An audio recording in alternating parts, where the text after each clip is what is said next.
Hello and welcome to episode 86 of the DaebakCast.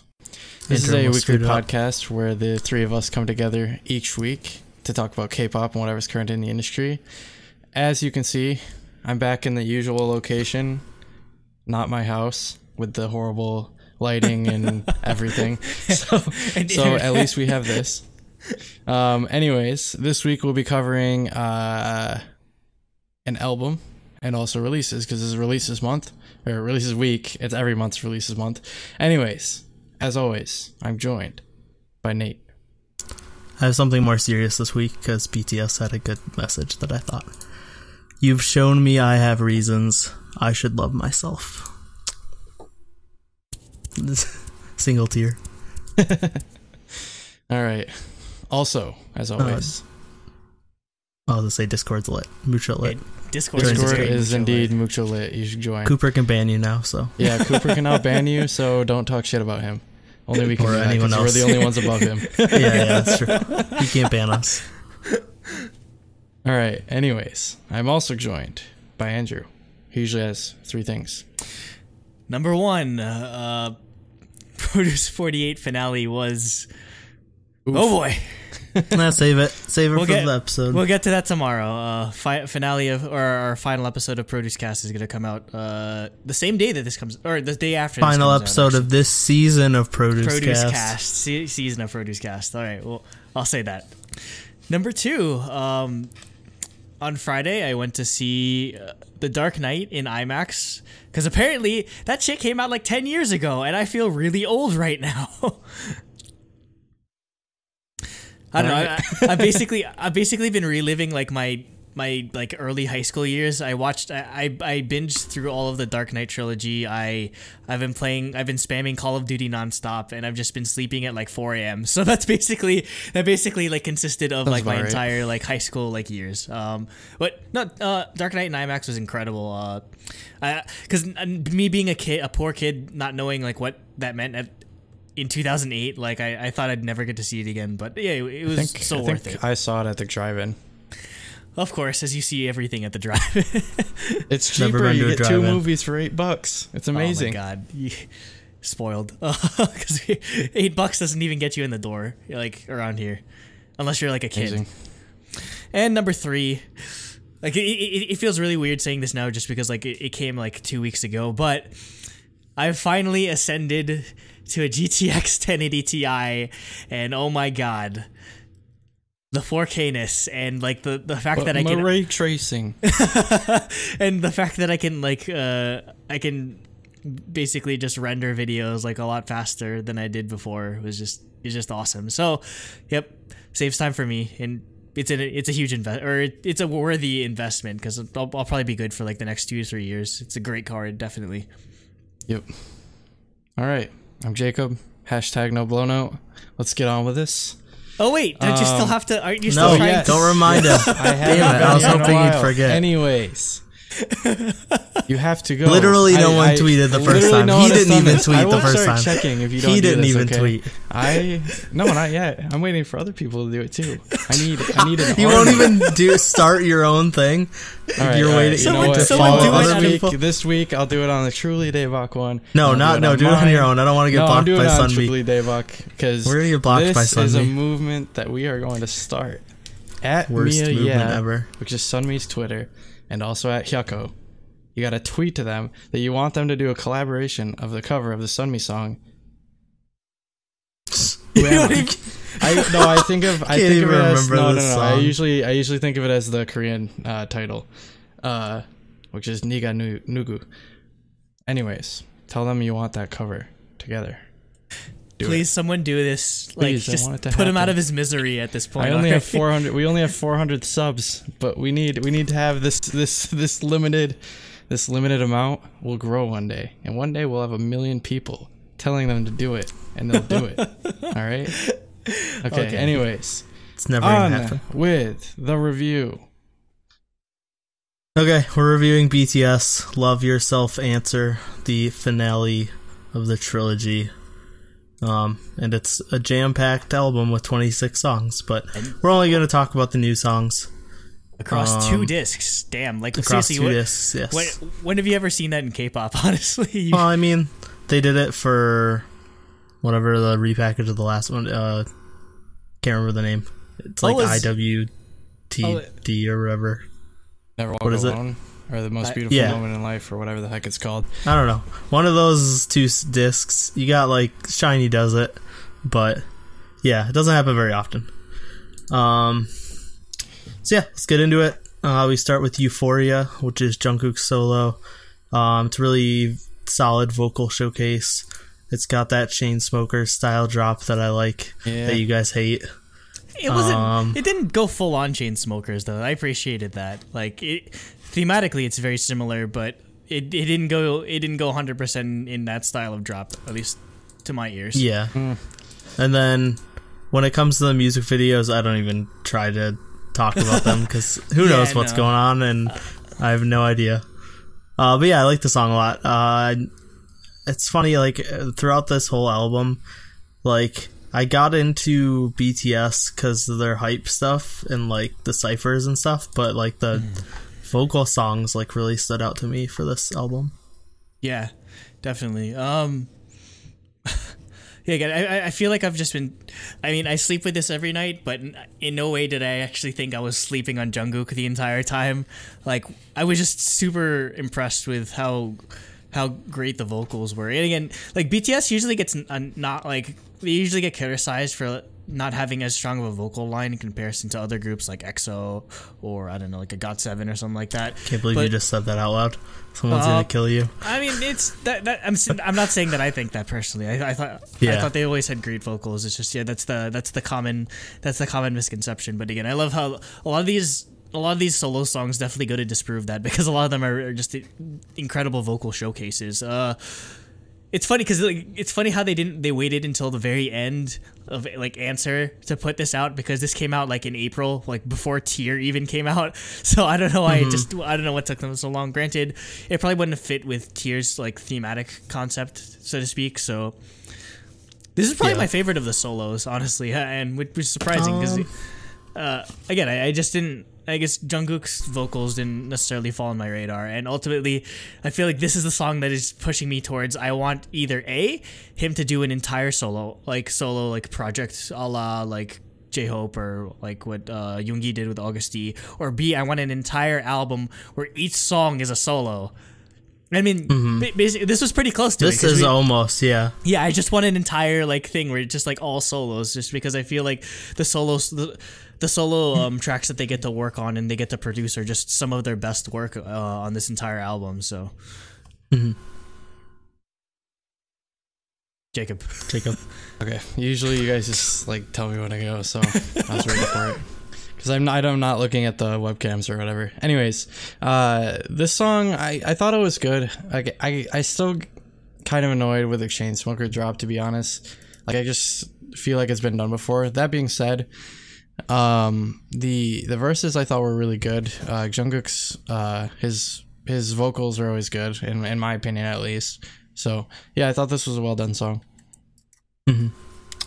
Next is Trivia Just Dance. So Trivia is the rap line solos, basically.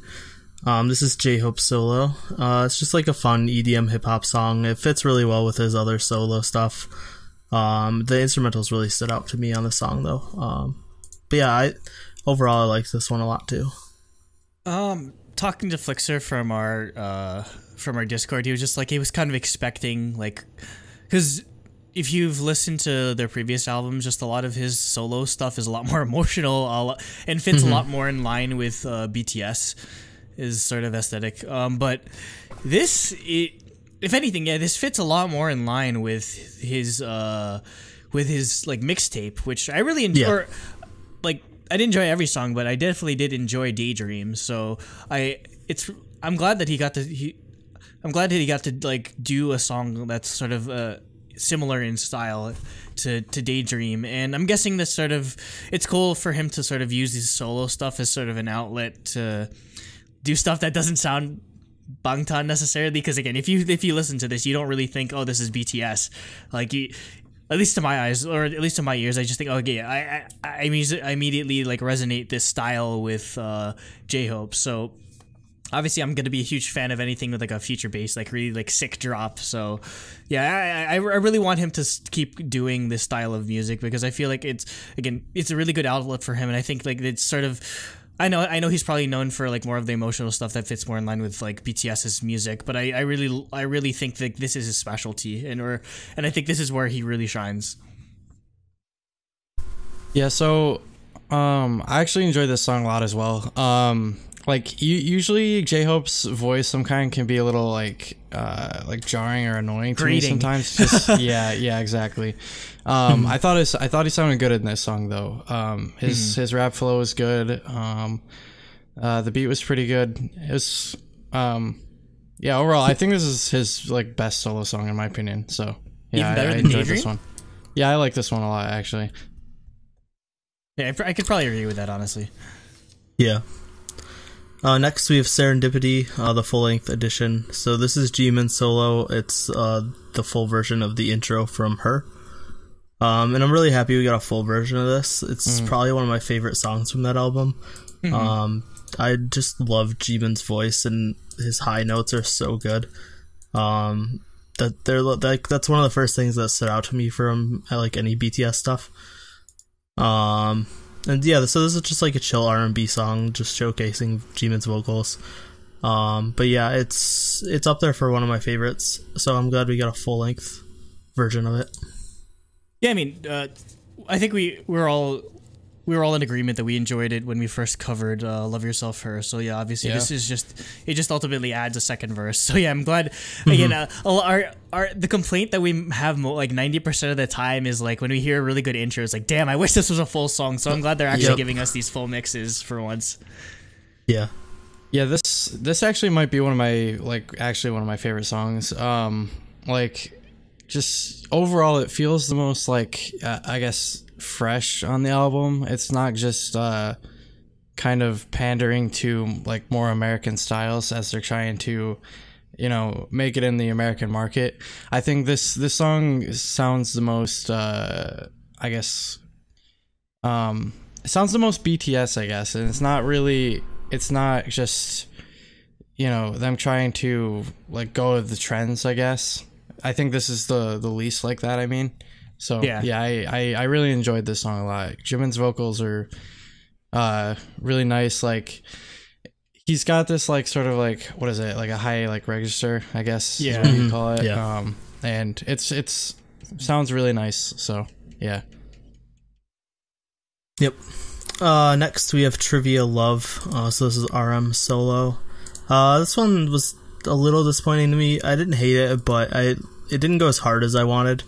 Like his skills are still like really good, and it's still apparent that he's really a skilled rapper, but I just prefer the more like faster rapping style. I do like the piano line a lot in this song though.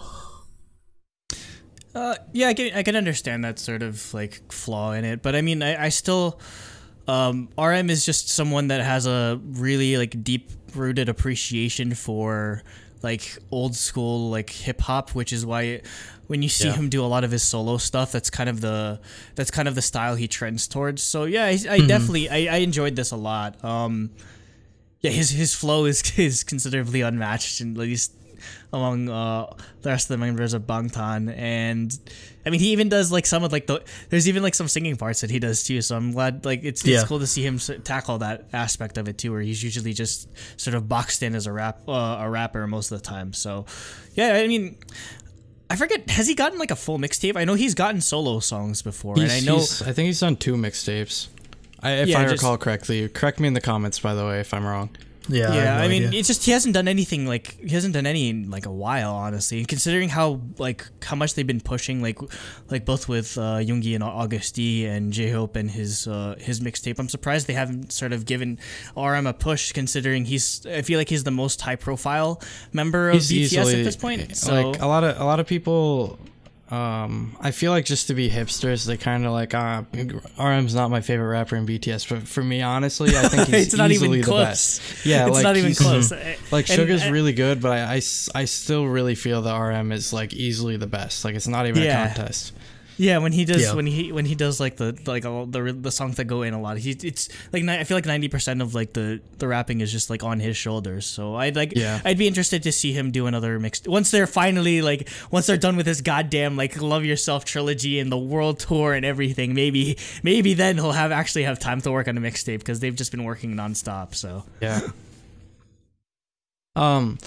I actually really enjoy this song. Like Andrew said, I like the like old school hip hop vibe. I love when they revisit that kind of stuff with like with what was it, outro Her? Is that what it's called? Yeah, Her. It reminds me of that song almost exactly. So you can definitely feel the influence. That one was easily my favorite song on Her. So I really enjoyed this. I do agree with Nate that I wish we would have gotten a little more like I guess to see a little more of his like technical chops as far as like his rap game goes, but I still think the song was really good though. Yeah, I didn't hate it. Yeah, I was expecting something different, I guess. Next we have Trivia Seesaw. So this is Suga's solo. At the beginning, I'm not a fan of how like lethargic he sings. That's kind of his style when he does solo music, honestly. Yeah, and like, but like once he starts rapping, the song like really improves in my opinion. Like it really picks up, and even like after that, his singing isn't as bad. It's just that very intro is like really, I don't know, lethargic and just not something I enjoyed listening to. But overall, I like the song a lot. I love the mix of guitar and synth as well. I thought it was a really good mix for the instrumentals. Yeah, so it definitely it takes a while to sort of pick up, but once it does, I really love the chorus. BTS sort of has this obsession, like they've done it like in a couple of albums already, where they sort of use this like almost it's kind of like how like when Daft Punk released like Get Lucky or whatever, just like this like sort of look back on disco, and like they has like a slow disco progression almost in the drums and like how the guitar riffs work. So it's interesting for them to sort of combine that with rapping and sort of like I guess a modern style of music. So the production on this is definitely like really interesting and sort of the highlight for me. Yeah, I actually of the three trivia ones, I think I prefer this as a song the most. Like it just sounded the most like interesting. Like his rapping was good. I was glad to see him sing on the track. The chorus was like, it was interesting, and it wasn't just repeated like words and stuff like that. It was actually like a real musical chorus, which I definitely really enjoyed. And the production on it was really good as well. I assume he produced it since he's a producer nowadays anyway. That's the nice thing is that a lot, and the reason why I want them to do a lot more solo songs is that they all sort of get to stretch their creative like muscles, so to speak, and sort of self-produce. Because usually it's usually just like RM or like I don't know, just like one or two of them that ends up like sort of having an influence or just producing a lot of it. So it's nice to see them sort of like again all get a shot at producing. Definitely. Yep. Next is Epiphany. So this is Jin's solo. It's an acoustic ballad. I really like how soft the song is. Like even when it builds to the chorus, it never really gets that heavy. It stays like really soft, and I like that. And yeah, like I said, like their vocal line, like songs and like R&B and ballads are like really standing out to me recently. And this one did as well. The easy standout of this entire song is like after the chorus, there's like this one part where it has like almost like Queen like harmonies, like that vocals that go like, I'm just like, shit, you don't really like when you think BTS, you're not really thinking of this type of thing, at least for me. So I mean, a lot of these solos were just a huge surprise, honestly. There's really only two K-pop songs I think of with the Queen style harmonies. It's like his Letting Go, Day 6, the new version where they replaced the rap, and then Taeyeon's Something New in the beginning, and like those are the only ones I think of off the top of my head that actually use that sort of technique. I wish we'd see it more often because I love that kind of because not stuff. Everyone can sort of like pull off that level or the harmonies that well. So Well, even you could even like layer your own voice and do something like that. Yeah, I mean, that's what a lot of cool. people do. So, I mean, that's what Taeyeon did, obviously, because it was a solo song. So, yeah. That being said, this actual song, I really enjoyed this. Actually, I was pleased with what I guess Jin was able to come forward with. Like, even though it is a ballad, it doesn't sound like a generic ballad. It's like it's got substance, and it's more I don't really know. It's more of a like a rock ballad as opposed to just it's another one of those goddamn like hundreds of thousands of Korean like piano ballads that we find a lot of the time on the list. So. Yeah, it feels more uplifting than anything. So yeah, I like that sort of sound it's got. Yep. Next is "I'm Fine." I love. I cover the town song. That's "I'm Sorry." I think. That's not. I'm not fine. Or what? There's "I'm Fine" and "I'm So Fine." Or no, there's "Fine" and then there's "I'm So Fine." It's just "Fine." Yeah, "Fine" and "I'm So Fine." And, yeah. Or no, not "I'm So Fine." It's "Feel So Fine." God damn it. Feel So. So it's not a cover of anything. Fine. No, it isn't. It's a cover of both of them. It's a mashup. Oh, sure. But yeah, I love how driving this song is. It's like the beat's basically like drum and bass actually when it picks up, which is amazing because after Sleepwalking, I want more K-pop drum and bass. The rap lines like doing exactly what I want in this song. Like they're just doing that fast, hard-hitting rapping that goes really well with the drum and bass beat, and the vocals were really good too. Like I think all around this actually is one of my favorite BTS songs. Like period. Yeah. In general, wow. Oh, okay. Yeah. I mean, I loved this song. Yeah, I don't know if I could rank it on that level yet, but I'm glad that this is a song they chose to promote alongside Idol on music shows, and it definitely it's great. Well, choice, it's the easily. only song on the album that's all of them except Idol. So and Answer Love Myself, I guess. Yeah. This song, honestly, this song should have been the music video instead of Idol. Definitely. This is so much better. Yeah.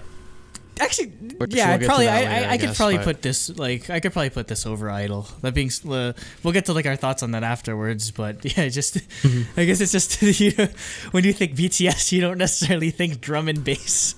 Like, no, not at all. But they do it so well. Yeah, they managed to make it fit within their style, nonetheless. So. Anything else, Jacob? No, like. This is like of the brand new songs on this album. This one's my favorite, like easily. Yeah. The rap line was fantastic. Like it was kind of jarring in the beginning when it just switched to RM rapping, but I actually like that a lot. After listening to it a few times, the vocals were really awesome. Like this is the most like interesting of all the songs on the album, and yeah, definitely. Like, there's nothing that sounds like it on the album, or nothing that sounds like it that you've heard from BTS. To be completely honest. This would have been the right choice to be the one they promote, in my opinion. Like this is so much better than Idol, which I guess we can go into now. Yeah. So next is Idol, which is the title track. And yeah, I'm with Jacob. Like I want hype BTS, but I don't want this type of hype BTS. Like they're just like not really that much going on, like interesting going on in my opinion.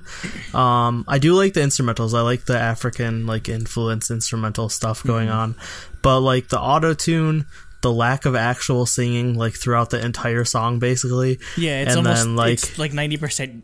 It's not even rapping. Yeah. Like 90% well, of it's it's like crowd vocals. Yeah. And then like the rapping style is not what I want either.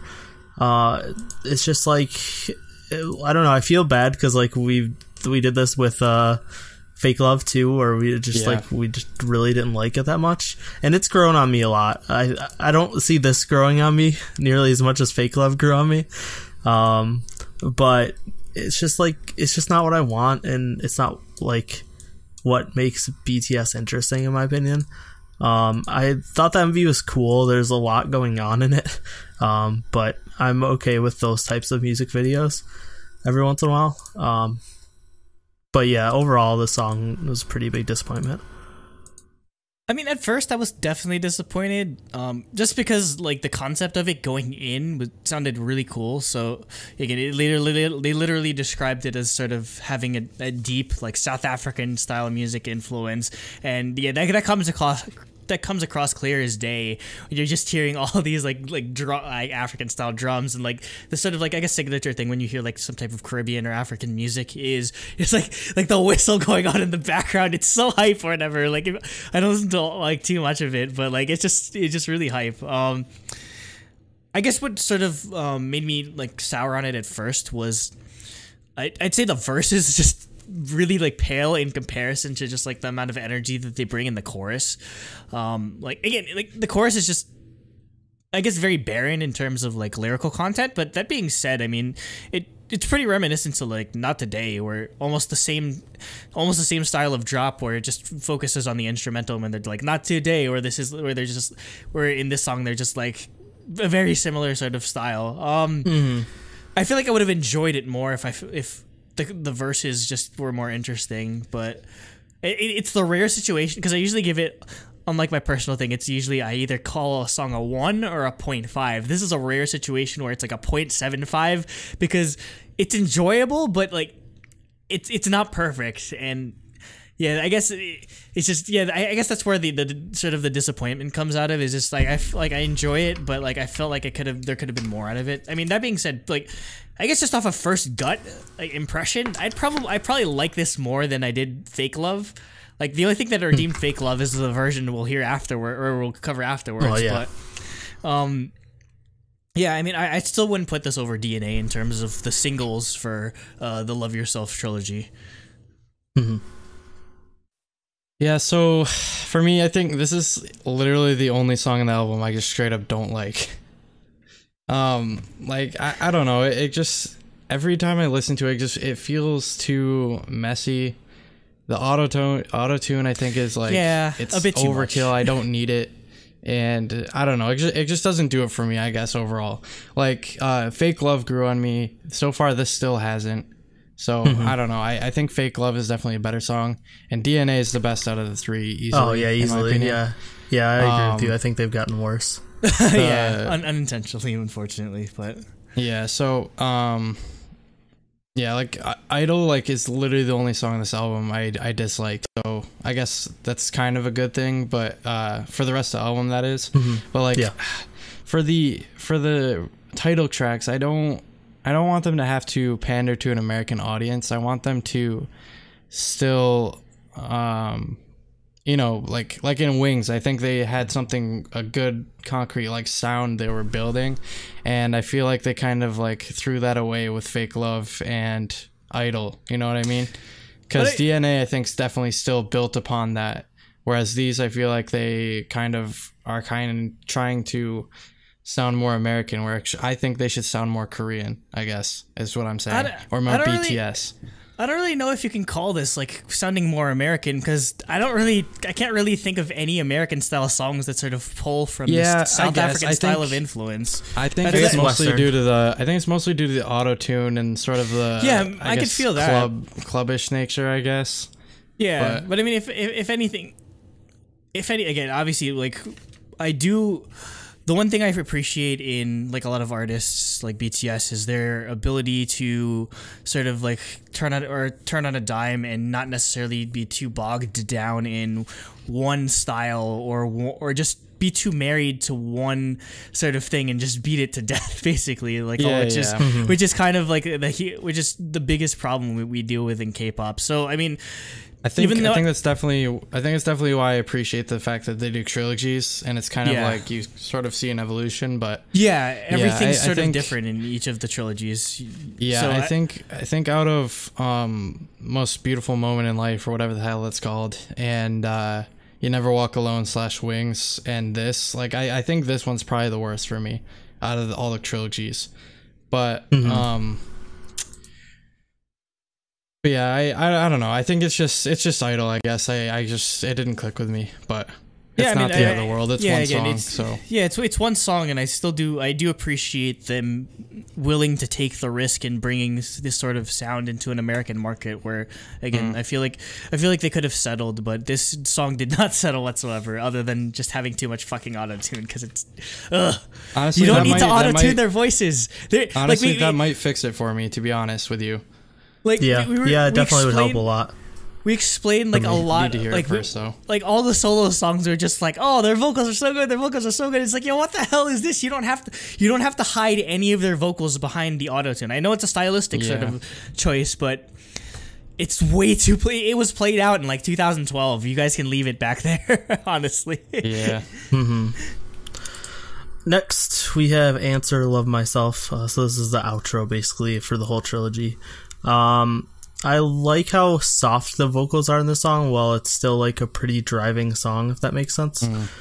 I thought it was a great mix of the vocals and rapping, and I thought like they matched it really well. I thought, overall, I thought this was a really good end to the trilogy. This was written in part by someone named Connor Maynard, who is a UK-based like R&B, like a singer, songwriter, producer sort of thing. So he was involved in this. I actually haven't heard of him before this situation, but apparently he's had a couple number ones in the UK charts. So that's a pretty big deal for them to be getting. That's someone with that level of input on their music. And I don't know if maybe it's his influence, but this kind of reminds me almost of just like the style of this song almost reminds me of like older like American style like boy group, like when I don't know, just like when they make ballad tracks like this. It's a very interesting style to take on, and yeah, I enjoyed the song and I enjoyed the message definitely. The vocals again are just stand out, and it's again, I feel like it's almost like the vocals are just the showcase in this entire album when it comes to all the new music. And it's almost like for a group that's like almost predominantly rap heavy, for songs that have almost predominantly or exclusively rap. Again, it's just maybe that's why it's just we haven't been exposed to their vocals as much. Where when they really get to show it shines so excellently. So yeah, I was a really big fan of this song easily. Yeah, I on first listen, I thought it sounded a lot like Spring Day, which I actually liked a lot. I can see that. It sounds like it's definitely something that they'd use as a concert closer for sure. Where they kind of like spread out to different parts of the stage and just like sing to the crowd, basically. Yeah, they're very conscious about like the sort of like ordering or sort of like construction of their albums, and that's very evident. With that's another thing I appreciate is that they're building an album, not just a collection of songs. Yeah, which is what a lot of K-pop does. But whereas they have intros and outros for almost every album. So yeah. I enjoy that sort of that amount of I guess thought that goes into it. But yeah, this was cool. Their vocals were good, and I enjoyed the song. So yeah. Yeah. Okay, let's get into the fun stuff. Disc 2. Next is DNA Pedal 2 LA mix, and holy fuck, oh my God. It's a hair metal song, and this is probably my favorite K-pop remix ever. And I need a metal remix album of BTS songs or just K-pop songs in general right now, because this is utterly amazing. I basically said it's like if Guns N' Roses or Twisted Sister had a baby with Bangtan. And apparently the reason why this exists is because this is their live band. And so I'm just like, if this is the version of DNA that they play at their concerts, one, ooh, that's gonna be amazing. That's that's gonna be amazing, and two, I can't wait to hear like all like the 13-year-olds like, yo, what the hell is this? They're just like, what is this kind of music? I mean, because hey, I wasn't even born when 80s hair metal was around, but I do have an appreciation for the style of music that they're going for. So, just like when I first heard this, I was almost in disbelief, because I'm just like, of all the things that, or of all the styles of music that they could have remixed DNA into, like 80s hair metal was about the last thing I expected. So yeah, it's easily my favorite remix or mix of any BTS song. And wow, oh man, that's definitely a big reason to see them live, just like the live mixes, because I know, yeah, they have a full band accompaniment for whenever they do their concerts, as opposed to just using like MR. So. Again, that's another like sort of thing that differentiates themselves from other artists. So when I was like, honestly was super taken back when I first listened to this. I whoever like decided that, hey, we're gonna do all these rock remixes, give them a raise and keep doing it. Honestly, it's amazing because like that's one of the reasons why I first liked BTS back in the day, like in like what was it, like 2013, 2014 when I first found them. Like it was a lot of rock I liked that they had more of a rap rock sound, more towards the rap side. But yeah, I like that they had that song sound at the time, and I think this definitely takes them back to that era, which I enjoy because I guess that's what I first got into BTS for. Also, the guitar solo in the middle, amazing. Oh my god, I love that so much. They had dueling guitar solos. It's so sick. Yeah. When have you ever heard of dueling guitar solos in a K-pop song? Never. Never. So good. I want to see like Day6 do something like that. Like in one of their songs. No, if Day6 does it, they have to like dress up as like 80s hair metal. Like I need Jay to like a long fucking mullet. Or they can use that as their cross-dressing stage. Yeah, because every boy group has to have one. Okay, next is Fake Love's Rocking Vibe remix. So yeah, we talked about this a little bit. I think we talked about this on releases actually. Yeah, we covered it on our releases prior. But yeah, this is like 10 times better. Yeah, it's just a much better version. I like the acoustic guitar opening, and then like it goes into the driving electric guitar. Like it just adds so much feeling to the song.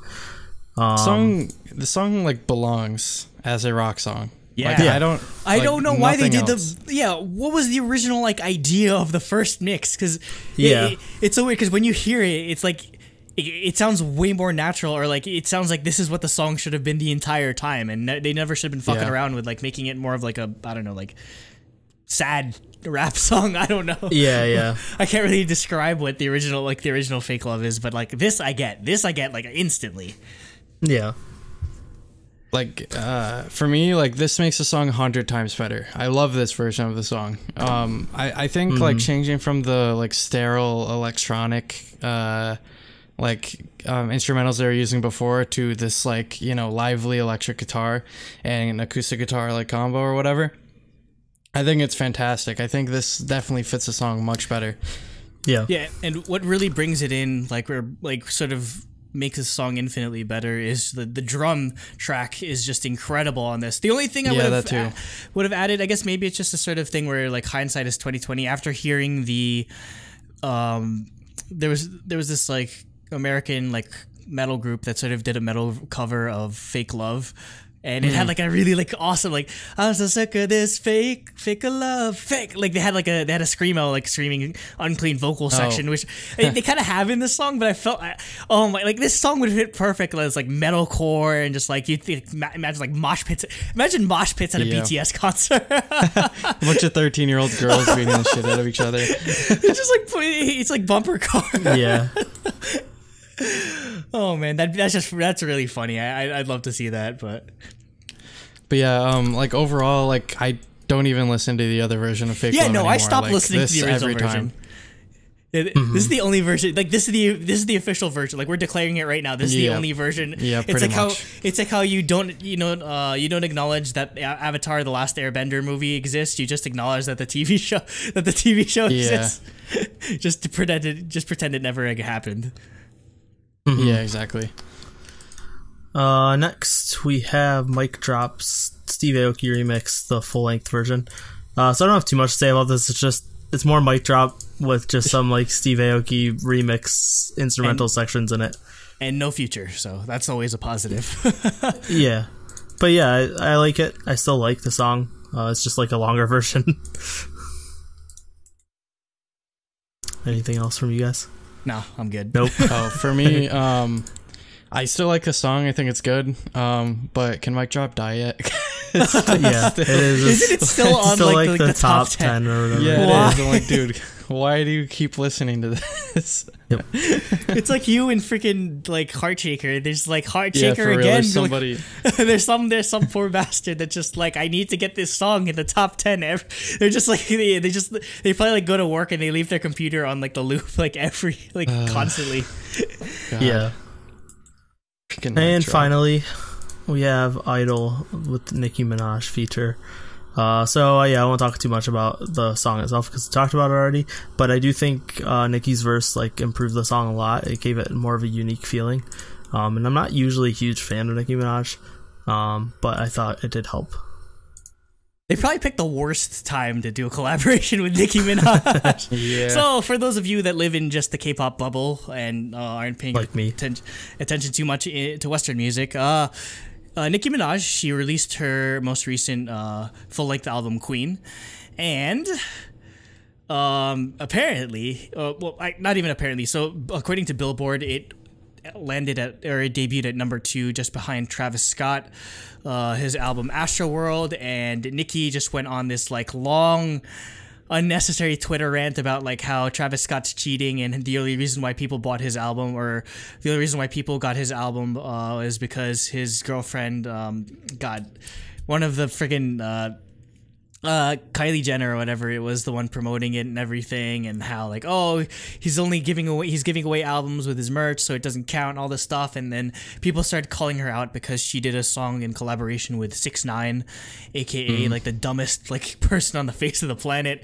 both like visually and just like what he does. And the funny thing is that like after she had released Queen, just because she like needs the clout of collaborating with 6ix9ine, she added, like, you can only do this shit with like in the era of Spotify and Apple Music. She added the song that she did with 6ix9ine onto the album. Like that's so. After the fact. Yeah, like after the fact. I mean, I've heard of, the only thing I've heard of is like Kanye fixed The Life of Pablo when he put it out, between the title version and when he put it on other streaming services. But that's the only time I've ever heard, or other than that, I mean, I've never heard of anyone actually adding a song to their album. And I mean, how would that work with like, because she released physical albums and everything, but it's really weird. And Who apparently, knows? and she was supposed to have a US tour with I forget who, but it wasn't selling, like 90, like some like over 75% of the seats were unsold, and it was like weeks away, so they had to cancel the tour. Oof. And yeah, she's not doing very well right now. That being said, Nicki's still a great artist. Her feature verses are legendary. I mean, she has a feature on Monster by Kanye West, which I feel like was sort of my favorite feature by her. And also, if you're not too familiar with her music, she has different characters or personas that she uses in her music. So, like, there's like Roman, and like I don't know, just like she has like a Barbie persona or whatever. Like she's weird. She's like, if there's one thing you need to sort of like infer from Nicki Minaj, is that there's something, there's a screw loose inside her head. But so for this song, she uses her Chun-Li persona, which she most recently used on Queen for the song Chun-Li. So I'm just like, man, that's kind of awkward. You're pretending to be a Chinese like Street Fighter character in a song with Koreans. I'm just like, okay. I mean, other than that, I mean, I really enjoyed her verse. Like what really attracted me to her music at first was her lyricism, and that's in full display here. Like, there's a line where she's like she sort of makes references to John Mayer and "Your Body Is a Wonderland," and I'm just like, of all the things to reference, it's so cool, it's so random. But again, just despite her like going off like the deep end, like I don't think that sort of that doesn't diminish like how good she is on this song. And if anything, I feel like she improves Idol. And I mean, I say that as someone that like still like the song, like with BTS as on their own, but she definitely, it's a good feature, and she definitely improves the song, which is what you want with an artist feature like this. Yeah. Mm-hmm. So for me, I'm still not with the song, but I think it does improve it a lot, because I think the rap section was, I think it was in a good spot. I think, again, like, I guess as we were saying, like, really just cut back on the auto-tune. I think it would fix it a lot for me. Yeah. Like, I guess maybe that would make it sound a little too much like Not Today, but I wouldn't mind that, to be honest. So, yeah. Yep. Okay, so that's the end of the album. Now we'll do our rankings. So we're ranking it based on just the songs we talked about today. Yeah, just the new but songs. I think this would probably be my overall ranking anyway. So for me, overall, I gave it a 6 for music. I actually really liked everything on this album except for Idol, and it wasn't bad enough for me to not get a point, especially considering how much I love the remixes, and I'm fine. So yeah, I did 6. I did 2 for style. I did think the music video was interesting. It wasn't like, it didn't blow me away. And then I do like their weird stuff that they do with all the trailers and stuff. Even if I don't understand any of it, they are stylistically cool. And then I gave him bias point. So I gave it a 9 out of 10. I do think this is a good culmination of the whole trilogy. It's probably my favorite out of the 3 overall for music. I mean, it helps that it contains most of the stuff from the other 2 albums. Yeah. But all the stuff they added was really, really good in my opinion. Yeah. So yeah, 9 out of 10 for me. Yeah, I gave it the same score. Again, just I feel like I liked pretty much every song on this, which is a rarity even when it comes to BTS that I'm usually like pretty strict on. I probably wouldn't put it, like, musically, I don't know if I'd be able to put it above her just because I really loved her, but this is definitely above tier for me. Yeah, in terms of concept, I couldn't give it like a full marks there just because, it's more of the same. It wasn't too bad. It's just like, they didn't really knock me out of the park in terms of like the visuals nor the choreography. And obviously I'm going to give him a bias point because I would be kidnapped and held hostage for 500 days if I don't give them a bias point or don't admit that I have a bias or I like BTS. So yeah, 9 out of 10, which is it just goes to show like the quality that they have, that even if we're not necessarily, even with something like tier where we sort of like we're harsh on it, like they're still able to bounce back and sort of provide all these amazing new songs. Yeah, so for me, I gave it a 5 out of 6 for music, just because like I feel like Idol really drags it down. Like I liked all the other songs, but I don't know, it just really drags it down for me, so I feel like it deserves the dock of the point. For concept, I gave 2 out of 3. Like everything was fine. It was nothing like amazing, but it was good. It got the job done. So, and then 1 out of 1 for bias points, so I gave it an 8 out of 10. Yep. So 9 overall. And it gets shiny. So yeah, 2 out of 3 of the albums get shinies. I believe, we gave her a shiny. We didn't give Tier a shiny. We gave Ish a shiny. There was one spoiler I saw in Discord was Chikari like posted a song from the Scott Pilgrim game and was like, "Is it a sound like Hi Hi?" So I was like, "Okay, cool. It sounds really chipstune-y." So I was glad about that. But yeah, I liked it.